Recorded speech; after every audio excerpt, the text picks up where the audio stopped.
Welcome to the first ever episode of Enjoy Illinois, Let's Go. I'm your host, Catie Sheehan, a lifelong Illinoisan, and I'm so glad you're here.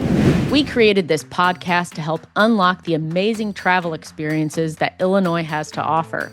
In each episode, we'll sit down with fascinating people, from chefs and celebrities to passionate locals, to help you discover every corner of this state.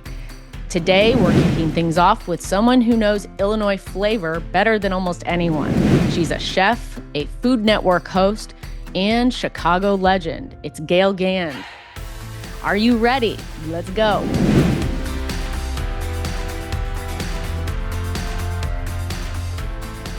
She's a two-time James Beard Award winner, a Food Network pioneer, the pastry chef behind one of Chicago's most celebrated fine dining restaurants, and a teacher who has spent decades sharing her love of food and of Illinois with everyone from world leaders to first-time pie makers.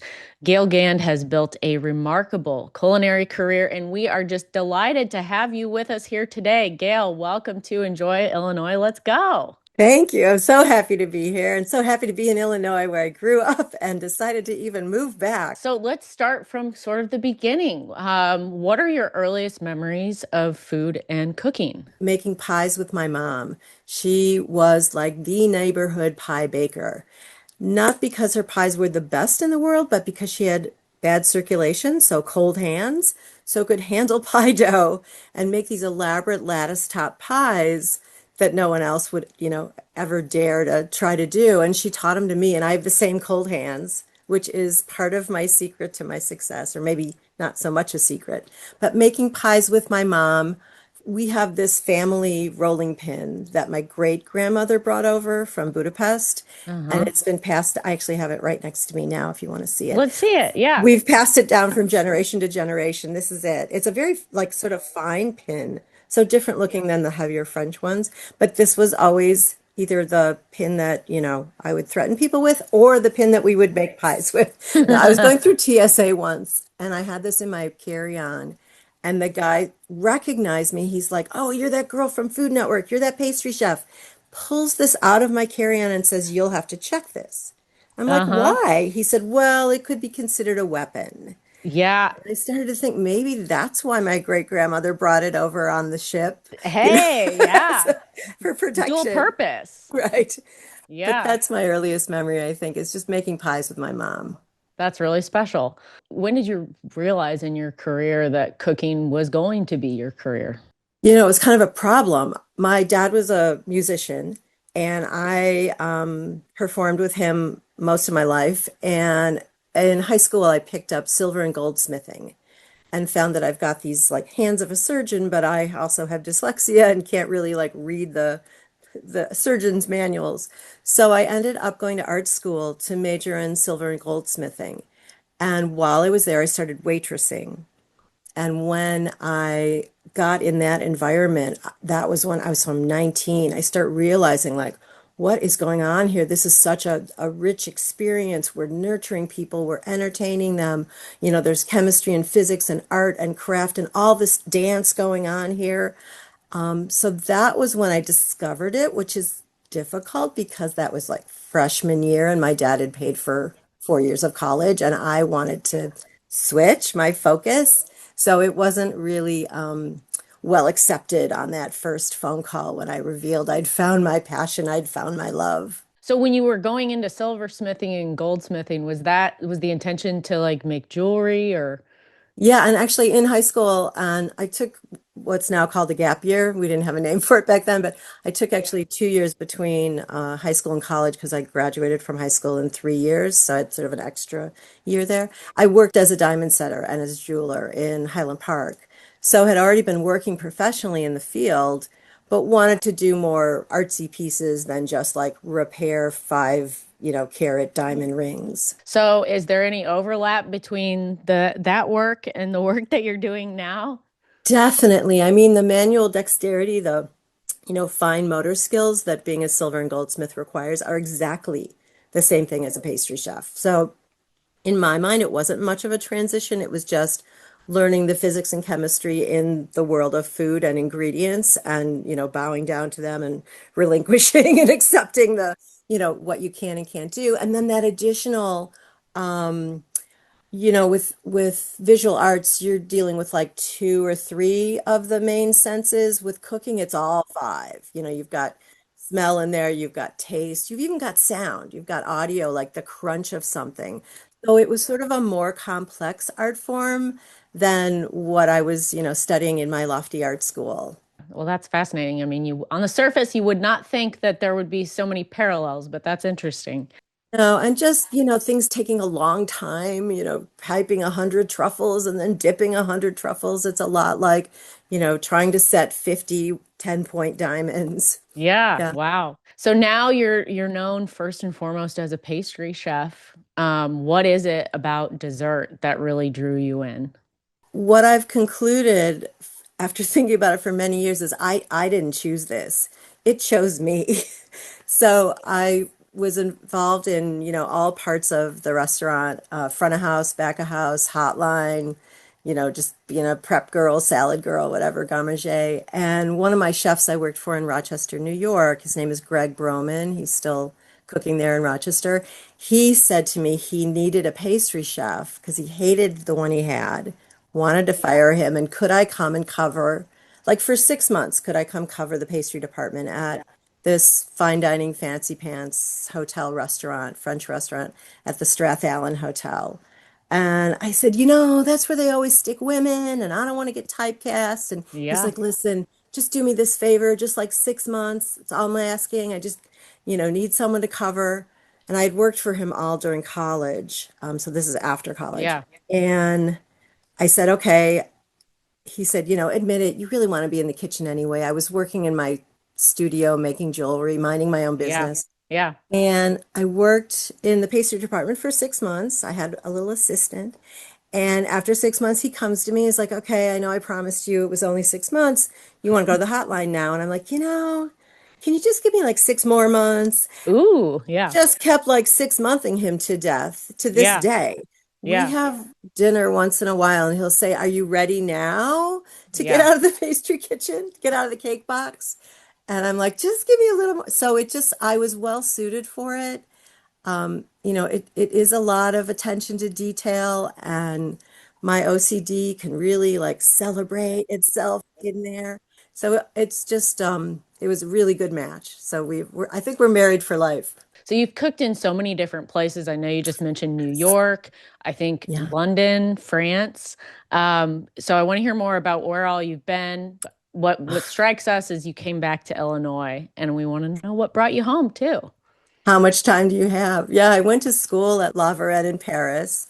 A couple years ago, I cooked with World Central Kitchen in Poland and Ukraine, right at the beginning of the war.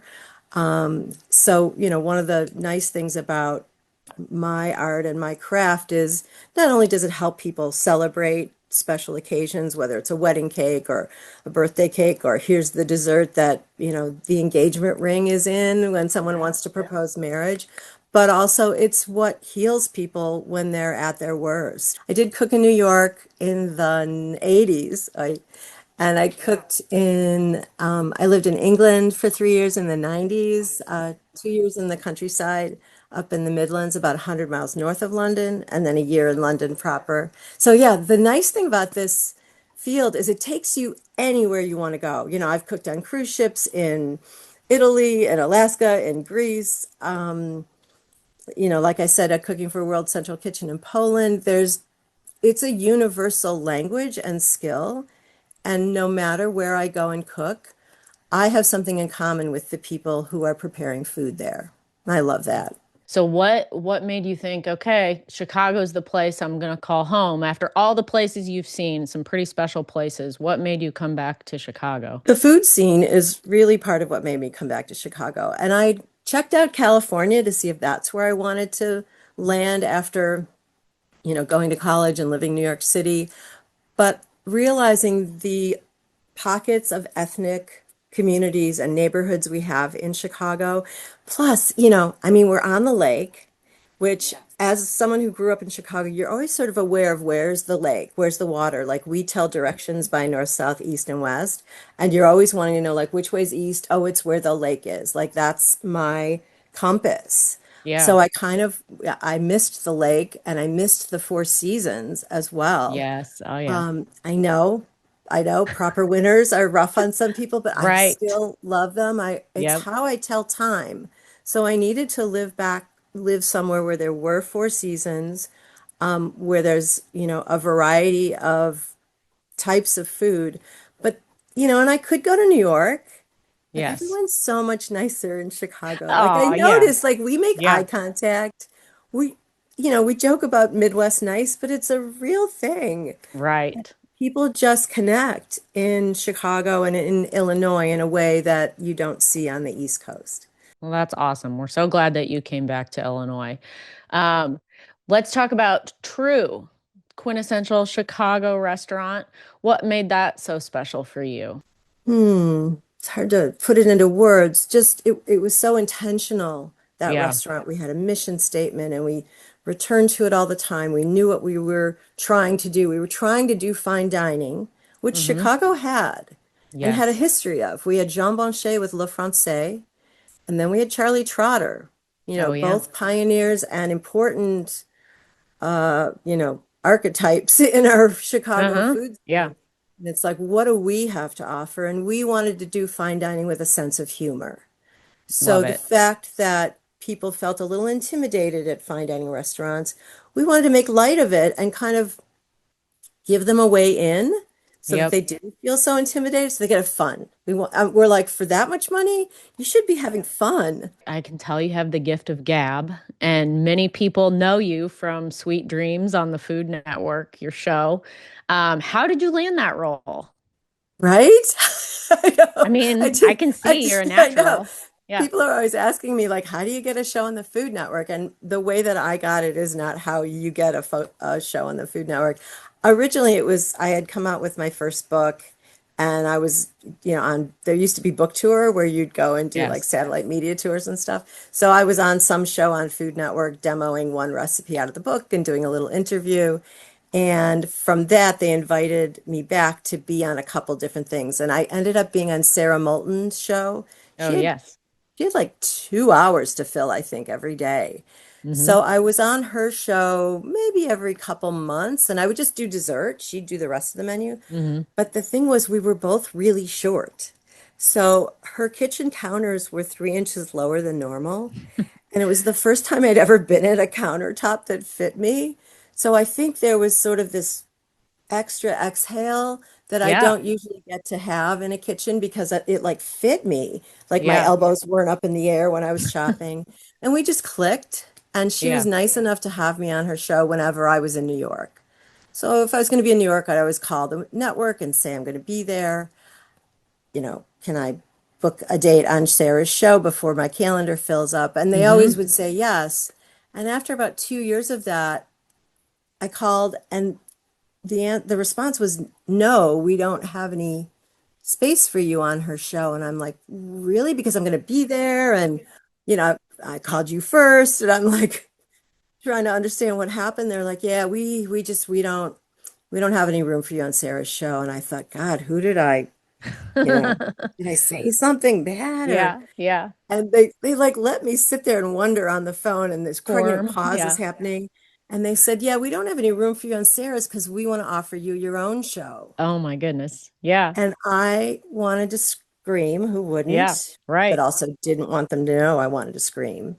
So I'm known at Food Network apparently as this like really savvy businesswoman because what I ended up saying to them was, I'm going to have to get back to you on that. Ooh. Yeah. Like Play I hard to sort of get. was like, oh, that's nice. Let me Yeah. call you tomorrow. And I Yeah. like get off the phone Yeah. because I need to scream and say like, oh, Yeah. so the Right. Food Network. But they thought I was being like cagey. And so I did call Well, back the next day, calm, with the list of right questions you're supposed to ask. But so it just, again, like I didn't ask for it. It just picked yeah. me. Yeah. And that's sort of my mantra or what I've noticed in my life is like, just pay attention to what's being offered to you because it's a lot of good stuff and you just have to say yes. it seems like you've been in several great situations because you've put yourself there. And like you said, the counter height was already right for you. It was the first ever all dessert, all pastry show that any network had ever done. So Oh, wow. they felt it was a big risk at the time, like who's going to want to watch cake decorating, will Everyone, they? Yeah, and everyone. that's the number one thing, like watched on YouTube is cake Yeah. decorating. Well, let's shift gears for a second. This is a travel podcast, and our listeners are always looking for great restaurant recommendations when they're on the go. So we want to dig deep into some of your favorite spots in the Chicago area.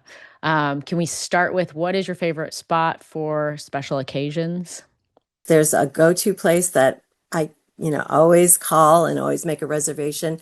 For me, it's a French restaurant, so feel like you're going to France, but you don't need to bring your passport, which I love that about it. It's in Lincoln Park, so a really pretty neighborhood in Chicago. It's called Mon Ami Gabi. It's been there a long time. The name means a friend of Gabby.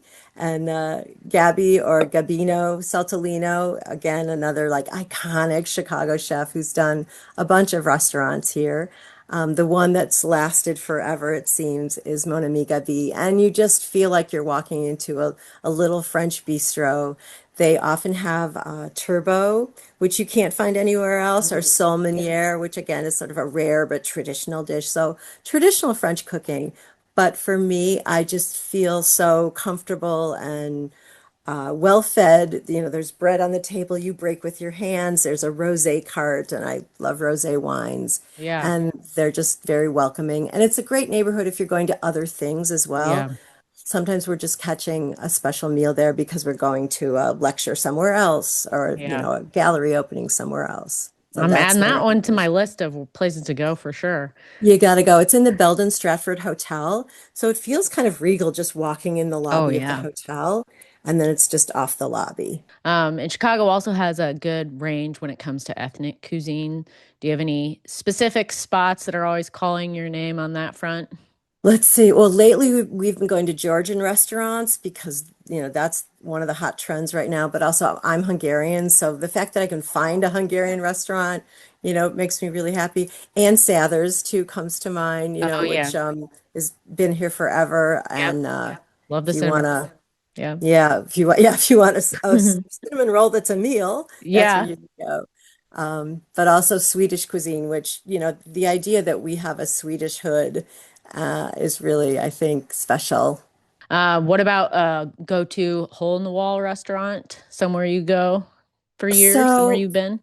yeah, well, that takes me out to the suburbs. If you guys don't mind going up north to the Of suburbs, course. Highwood is Oh, this yeah. town that is only restaurants practically. Mexican, Italian, more Italian and some Italian. Yeah. So my favorite restaurant, probably a little hole in the wall place, ancient. It's in Highwood. It's called Del Rio. I've been going there since I was 5 years old with my Yes. mom. We always sat. There's a front table in the window there, a little like bay window. That's my Yep. table if you want to No. sit at it. Mm-hmm. And I believe it's third generation now, owners. The Bacati family owns it. There's a ravioli El Forno that's been on the menu Ooh. for decades that you'll want to try. It's a Mm-hmm. spinach stuffed ravioli, but then they bake it in a little gratin dish with like loads of cheese on top. It's Ooh, very yeah. hot. So they usually take it out of that container Uh-huh. to cool it off a little bit. But ravioli al forno. And I love to just take their breadsticks and dip them in butter. They just serve like little Mm. pats of butter Oh, that's yeah. kind of a ritual for a girlfriend of mine. My friend Karen and I go there and do that. I'm really pretty hungry the more we talk about all Sorry this. about that. Yeah, it's That's my okay. I fault. like it. I like it. As pastry chef, I'm sure it is hard to pick your very favorite. So, are there favorite dessert spots that you have in Chicago that you just must go to every once in a while?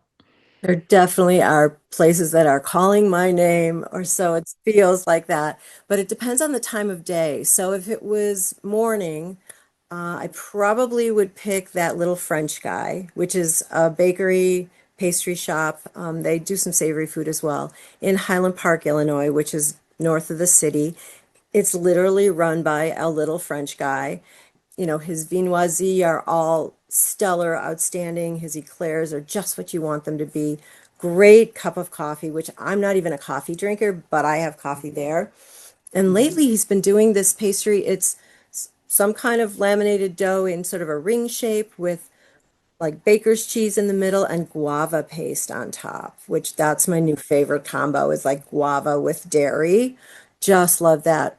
But if I'm looking for like fun daytime adventure, I would go to Pilsen and go to Dolce Landia, which is this candy store, but also other treats there. And it's like a Willy Wonka, Ooh, fun. Yeah. really fun stuff. But they have different kinds of like cajeta, which is sort of cooked down, caramelized, evaporated milk, spread between wafers, and just they have the funniest selection of lollipops. There's like a chicken lollipop, like a Wow. roast chicken shaped lollipop. They just have the funniest things. They have lollipops that are like spicy and hot. Yeah. Um, so Dolce Landia is one of Interesting. my Yeah. favorite fun places to go. But if it were evening, Hmm. we've had a day in the city, downtown in Chicago. I might go over to the Gauge on Michigan Avenue. That's one of my Hmm. favorite restaurants. Love their Scotch egg, but their desserts are really good. My favorites probably their sticky toffee pudding. They've Ooh, got sort yeah. of like an English pub feel. They're sort of pub grub, but upscale. So I think their sticky toffee pudding there would be my favorite. And when I order it, I don't let them bring two spoons. It's only one spoon just for No me. sharing. Well, thank you. Those are some really great ideas. And I feel like I need to go to all of them like today. You do. You could do it all in one day. Switching gears again, I see on galegand.com that you offer recurring cooking classes at Eloa Farm in Lake Forest. Can you tell us a little bit more about those? There's a couple different kinds. They're usually demonstration classes, but occasionally I'll do a hands-on and you'll Uh-huh. get your hands dirty and help out a little. But they're usually about 2 hours long. We do three recipes, and there's a theme always. Like I've got one coming up that's afternoon tea. So I'll teach them not only all about how to brew a proper cup of tea, that's sort of like just a little extra stuff, and traditionally what's served, but we'll do finger sandwiches, we'll do scones, a couple different kinds, and pastries to go with, because afternoon tea usually has like three courses to it. Yes. Yes. And because I lived in England, I have I was gonna this, say, yeah. it's homage to the Yeah. motherland. Yep. But I just did a cheese lovers class, Ooh. which taught them all about like just how to do, how to serve a cheese course, what to accompany it with, but also how cheese is made. We ate examples of sheep's milk, goat's milk, cow's milk, Uh-huh. and then did a recipe with each of those three different milks so they knew how to cook something with it. So there's usually some kind of deep dive. I had a dumplings of the world class. Oh, cool. Yeah. So we did, I mean, every country's got either some kind of like doughy thing they drop into liquid Yep. or some kind of filling that's Yep. wrapped in a wrapper that's then dropped Yeah. into liquid or steamed or fried. So we did pot stickers. We did Italian nudi, which is like a naked dumpling filling that you, with ricotta and spinach, you drop into boiling water. And we did chicken and dumplings, which is sort of the American version. It's, almost like a biscuit that's buried into chicken pot pie filling. So that kind of thing. I've got some spring produce classes come up. So they're not all Not all dessert. desserts. Yeah. Yeah, I do savory stuff as well. That's awesome. What do you like the most about teaching? The thing I think I like the most about teaching is imparting information and skills to people who felt like they couldn't cook before that. I Yeah. get people who are like, I'm afraid to fry. I Yeah. have a fear of frying, like fear of Yeah. flying, but fear of frying because I just don't know what I'm doing. And the fact that in 2 hours I can give them enough tools and information and show them stuff that they leave the class saying, "Oh, what was I afraid of?" Like I Yeah. do pie camp Yeah. and people have this fear of pie crust. And I know what they're doing wrong. There's like two or three things that everybody mostly is Does what they're wrong. doing wrong and not getting a flaky crust because of it. So, we drive those home, but by the end of that 2 hour class, they're pie bakers. And Yeah. I That's have people amazing. like they go to tears because they thought like something was wrong with them, that it's like not having a green thumb and then getting Yeah. one. Yeah. They don't have a white thumb, they think. Yeah. And I know what they need to know. and I can explain it to them in 2 hours and they can go home a pie baker. Beyond the classroom, you've put your cooking skills to work in some pretty meaningful ways too. So, like by volunteering for people who are in real need. Can you talk about some of the work you've done along those lines? Often I'm donating auction items to charities, so that's one way Oh, that very I nice. can kind of help raise money. I can't write the big check, but I can give my time so someone else will write a big check for my time. So often I'll do like Chocolate 101 classes in people's homes, but to, encourage them to support various charities. But the biggest one is working for World Central Kitchen in Poland right at the beginning of the war. At first, I just did a dinner, like pickup dinners with my chef friend Dan Smith from the Hmm. Hardy Boys and Peter Schoenman, who's another Chicago chef. We decided like we needed to do something to help these people, and we felt so helpless. Hmm. We did Schnitzel Fest, Oh, yeah. which used to just be a private dinner we do for ourselves. So we were like, what if we offered Schnitzel Fest to the world? So we Yeah. sold, I think it was like 280 orders of schnitzel, spätzle, uh, a company donated wine, Wild Roaster in Deerfield donated coffee, and we raised like $15,000 for World Central Kitchen. So I sent in the check and thought, ooh, that'll Wonderful. scratch that itch to want to help, Hmm. and it did not. And I was like, I'm sorry, honey, but I think I have to go to Poland Oh, because okay. I have a skill set. It's only good for so many things. Right. Yeah. Yeah. But one of the things that I can do is I can cook, and using it for good Yeah. really helped me feel a little more like, or helped me feel a little less helpless, I guess. We have one more tradition before we let you go, and we reserve this for our most special guests. It's the Land of Lincoln Lightning Round. And this is our quick fire segment designed to do one thing: help our listeners start planning their Illinois itinerary right now in real time from someone who knows this state as well as anybody. That's you. So we're looking for your hot takes. Are you up for it? Yes, absolutely. What part of Illinois do you feel the strongest connection to? Probably the North Shore because that's where I grew up, but also Peoria because that's where my dad's from and my grandparents lived and my cousins lived downstate there or central. So Peoria as well always kind of feels like home to me. All right, Gail, what is the best Illinois city to visit? Well, for me, it's Chicago. It's got everything, it's got art, it's got music, it's got food, but I also love Springfield. What do you like in Springfield? Probably the focus on Lincoln, the Lincoln Museum and Library is really interesting. There's a beautiful train station too, like just around the corner Yes. from Yep. it. There's some good pizza there. Yeah, I agree. Yeah. Yeah, in Springfield. If you need some recommendations next time you're coming to Springfield, let me know and I'll hook you up. Top hidden gem in Illinois. I've got a couple of them. Okay. Is that okay? Yeah. So first one would be Graceland Cemetery, Oh. which is on the north side in Chicago. And it's where luminaries are buried like Mies van der Rohe and Marshall Fields and Oh. Sullivan, the architect, is buried there. A lot of Chicago luminaries like the McCormicks are there. So you can kind of learn Chicago history by going through Graceland Cemetery, but also just it's beautiful, especially in the fall. So love going there. Also, Frank Lloyd Wright is all over this state. Yes. So Yes. if you go to Oak Park, where his home and studio is, and just walk up and down that street, you'll see, decades of his style and how it changes, because there's homes all on that street. But also, if you're down in Springfield, the Dana Thomas house is Yep. gorgeous. The stained glass is really important work to see and just a sight. And they do tours. They do some really nice holiday decorating too. That's always worth going Mhm. in every year just to see it. It's gorgeous. I just think he's sort of the quintessential, prairie Midwest architect and important to, For sure. see what he does. Yep. Okay, how about your ideal outdoor space or natural area?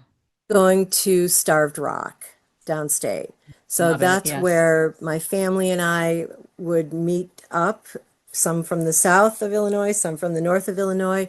We'd all meet up there, have a really great lunch, and there's like a big old like log cabin building Yes. there that you have has a restaurant in it. So we'd have lunch and then go out for a walk. And there's some great history there about a battle that took place that didn't end well, but Yeah. beautiful surroundings. And it's great any time of year too. Yes. There's different attractions, eagle Yeah. watching, the frozen waterfalls. Yes. Yeah, and there's little cabins there if you want to stay overnight, you can. I never Yeah. have, but Oh, always yeah. wanted to.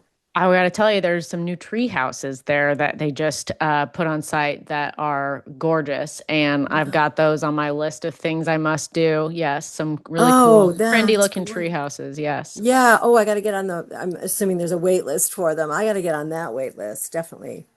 Okay. Favorite place to shop in Illinois? Uh, Woodman's grocery store. Does that Ooh. count? Yeah, sure.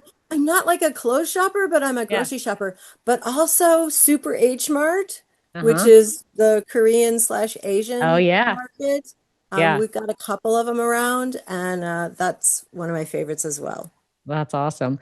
Oh, Uh, but Chinatown oh, yeah. too. Yeah. Yeah, just going up and down the street in Chinatown is so much fun in Chicago. Is there a book, movie, or TV show that you think captures Illinois spirit really well? Because it's me and I'm a chef, Yeah. that TV show is, of course, The Bear. Yes. I Yes. feel like not only is it spot on as to what Chicago is like with, showing the L and showing XRT radio as, part of the audio there, and singing praises of Italian beef, but also what the world of fine dining is like. So for me, that's the show that kind of Oh, yeah. embodies Chicago and embodies, what our state's about. We hope it inspires a lot of culinary trips to Chicago too. I think it does. I think, we know we're a culinary destination, but Hmm. it's nice to be able to share that with the rest of the world. Yep. What's something a first-time Illinois visitor simply cannot miss? I think driving along Lakeshore Drive would be one of them. That's just a beautiful view, and also seeing Navy Pier with the Ferris wheel, which was recreated.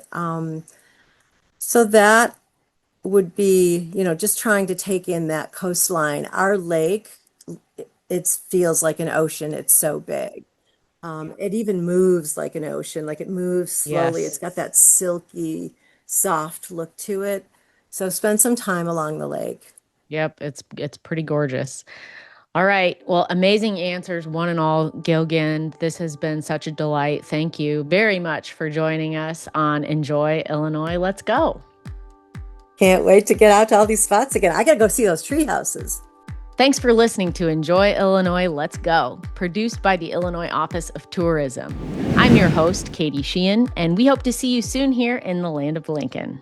You can find us on Spotify, YouTube, Apple Podcasts, and pretty much anywhere you like to listen. When you're ready to start exploring, head to enjoyillinois.com, your one-stop shop for trip inspiration, destination guides, and much more.